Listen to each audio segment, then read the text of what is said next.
네, 한 주간 월가 현지를 뜨겁게 달궜던 이슈들 조금 더 자세하게 접근해보는 지금 월가는 시간입니다.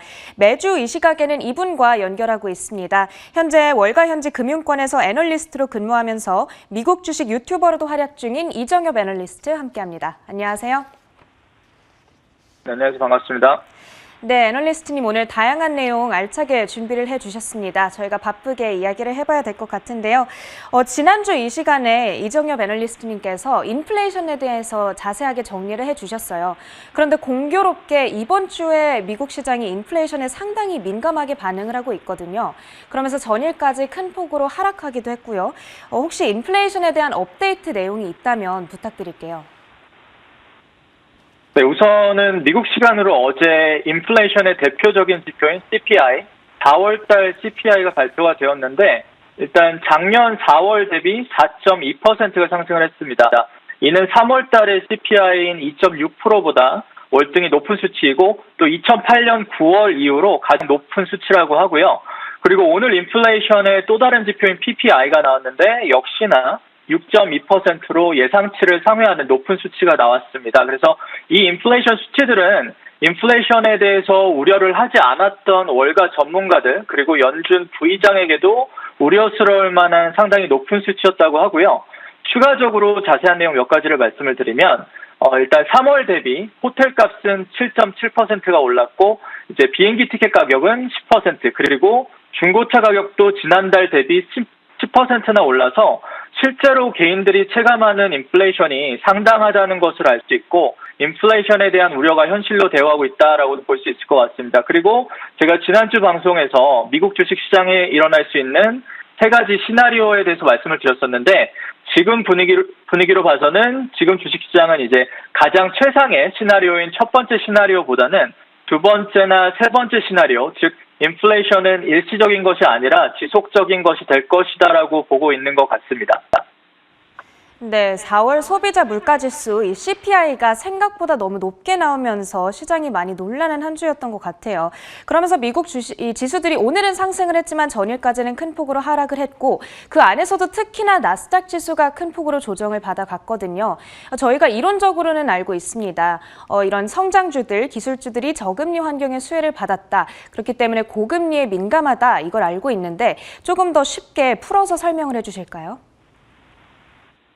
네, 일단은 오늘 종가 기준으로 봤을 때 이번 주에만 나스닥은 5%, S&P 500는 3%, 그리고 다우존스는 2%가 떨어졌습니다.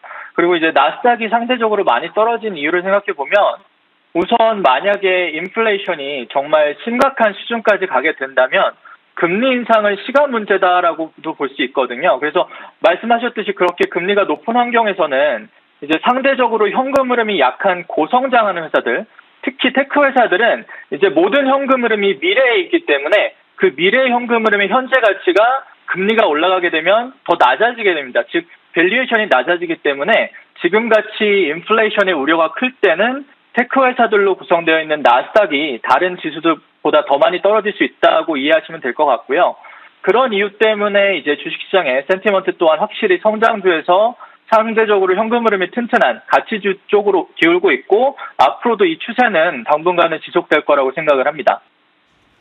네, 이 인플레이션이 장기적일 것이냐 단기적일 것이냐 약간 논쟁의 여지가 있는 것 같기는 한데 만약에 앞으로 장기적으로 지속된다라고 가정을 해봤을 때 인플레이션을 해지시키기 위한 수단으로 어떤 것들이 있는지 우리 투자자 여러분들께서 굉장히 궁금해하실 것 같거든요. 해지 수단 하나씩 소개해 주실까요? 네, 우선 지난주에 제가 인플레이션이 높은 환경 속에서는 현금을 가지고 있는 것이 좋은 투자가 아닐 수 있다라고 일단 말씀을 드렸고요. 그럼 그 현금으로 우리가 투자할 수 있는 좋은 인플레이션 해지 수단 중에서 몇 가지만 제가 간단하게 말씀을 드려볼게요. 첫 번째는 요즘 많이 오르고 있는 목재나 철강 같은 이제 원자재가 좋은 인플레이션 해지 수단이 될 수 있고요. 전반적인 원자재 가격을 트랙하는 원자재 ETF에 투자하는 것이 가장 쉬운 방법이라고 생각을 합니다. 대표적인 원자재 ETF로는 PDBC, DBC, GSG 정도가 있고요. 물론 최근에 원자재가 워낙 많이 올랐기 때문에 이미 늦은 게 아니냐고 생각을 하실 수도 있겠지만 만약 앞으로 인플레이션이 정말 일시적인 게 아니라 계속 몇 년 동안 지속이 된다고 하면은 인플레이션 해지용으로는 여전히 충분한 역할을 할 수 있다고 생각을 합니다. 두 번째는 부동산과 리츠인데요. 인플레이션이 오르면 임대료도 함께 올라가기 때문에 부동산이 인플레이션의 해지 역할을 한다라는 원리이고요. 세 번째는 이제 주식 또한 인플레이션 해지가 될 수 있습니다. 인플레이션이 올라가더라도 제품의 가격 인상을 통해서 고객에게 그 인플레이션 부담을 넘길 수가 있는데 만약에 인플레이션이 너무 많이 올라가 버리고 오랫동안 지속이 된다면 그런 회사들 또한 인플레이션의 피해는 불가피하기 때문에 영어로 프라이싱 파워라고 하는데 즉 가격 결정력이 센 회사들을 찾아서 투자하시면 좋을 것 같고요. 그리고 마지막으로 네 번째는 여러분도 아시다시피 금이나 비트코인과 같은 희소성이 있는 안전자산이 해지가 될 수 있다고 생각을 합니다. 그리고 한 가지 더 인플레이션 해지로서 이제 좋지 않는 안 좋은 예를 하나 들어보자면 채권인데요.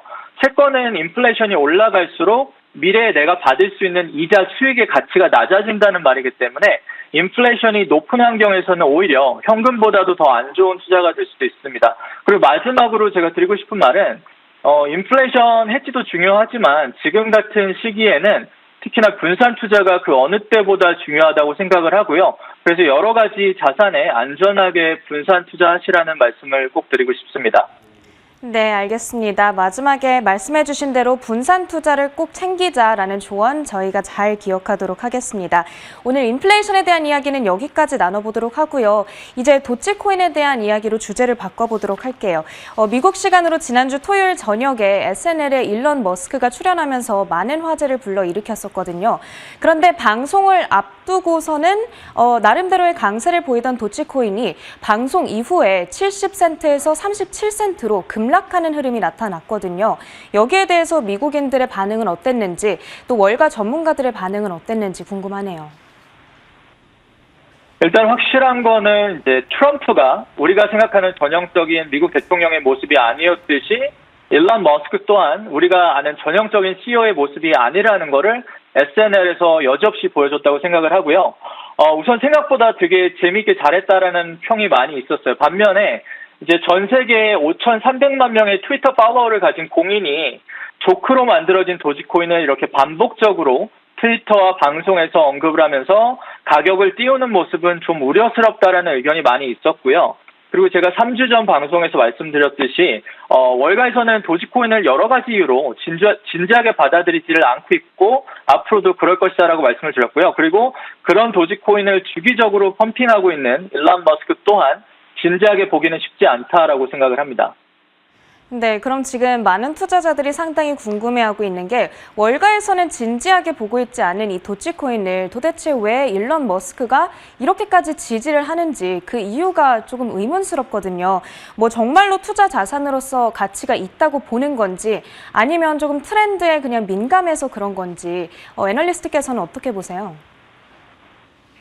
네, 저도 이게 굉장히 궁금해가지고 개인적으로 일론 머스크가 했던 다양한 인터뷰를 찾아봤었는데요. 일론 머스크가 공통적으로 했던 말이 두 가지가 있습니다. 첫 번째는 암호화폐가 미래의 화폐가 될 수는 있겠지만 아직까지는 투기성이 짙은 자산이고 전 재산을 암호화폐에 투자하는 건 현명하지 못하다. 이렇게 좀 조심하라는 말은 많이 했었어요. 근데 이게 사실 TV나 이런 데서는 많이 안 나와서 많은 분들이 모르고 계신데 이런 말을 여러 번 했었고요. 또 두 번째는 만약 조크로 농담으로 만들어진 도지코인이 실제 화폐로 쓰여진다면 그게 얼마나 아이러니하고 재미있지 않겠냐면서 되게 웃으면서 이런 말을 많이 했었습니다. 그래서 이 두 번째 이유가 사실 도지코인을 지지하는 좋은 이유가 되는지는 모르겠지만 일단 일론 머스크 입장에서는 이런 이유 때문에 도지코인을 지지하는 것 같습니다. 네, 알겠습니다. 이제 마지막으로 하나의 질문만 더 드릴게요. 저희가 이 이야기도 빼놓을 수가 없겠죠. 어제 테슬라에서 조금 깜짝 소식을 전했었습니다. 앞서 테슬라의 차량을 비트코인으로 구매할 수 있게끔 해주겠다라고 발표를 했었는데 어제 그 이야기를 약간 번복하는 듯한 뉘앙스의 보도가 전해졌거든요. 그러면서 비트코인이 20% 이상 급락하는 흐름 나타나기도 했는데 이 상황에 대해서 지금 전반적으로 어떻게 보고 계세요? 우선은 이제 한 회사의 CEO가 트위터에서 그런 중요한 내용을 트위터 하나로 이렇게 공개한다는 것 자체가 분명히 문제가 있다고 생각을 하고요. 그런 의미에서 이제 테슬라 주주들은 좀 여러 가지로 우려스러운 점이 있을 거라고 생각을 합니다. 그리고 이제 비트코인이 여전히 변동성이 굉장히 높은 자산이라는 거를 이번 계기로 또 여지없이 보여줬다고 생각을 하고요. 두 번째는 이제 암호화폐 시장에서 과민 반응을 한 부분이 없지 않아 있다고 생각합니다. 한 가지 확실하게 말씀을 드리고 싶은 것은 월가에서 비트코인에 투자하는 이유는 비트코인의 희소성 때문이지 비트코인이 결제 수단으로 사용될 가능성을 보고 투자를 하지 않습니다. 그래서 이게 다르게 말하면 이제 비트코인은 가치의 저장 수단이지 결제 수단이 아니기 때문에 이 테슬라 뉴스 자체로만 봤을 때는 이 뉴스가 길게 봤을 때 비트코인의 투자 가치에 큰 영향을 줄 거냐라고 물어보신다면 저는 그렇지 않다라고 말씀을 드리고 싶습니다. 네, 어제는 비트코인 조금 약간 이 소식에 놀라면서 급락세가 나타나기는 했지만 장기적으로 봤을 때는 어제 전해진 테슬라의 소식이 비트코인의 가치를 변화시키진 않을 것 같다 말씀해 주셨습니다. 오늘 저희가 이렇게 다양한 주제로 이야기를 나눠봤어요. 인플레이션의 다양한 해지 수단들, 그리고 도치코인과 비트코인에 대한 이야기까지 들어봤는데요. 저희가 현명한 투자 판단 내려보는데 꼭 참고해 보도록 하겠습니다. 지금까지 지금 월가는 시간 이정엽 애널리스트와 함께했습니다. 오늘 말씀도 고맙습니다.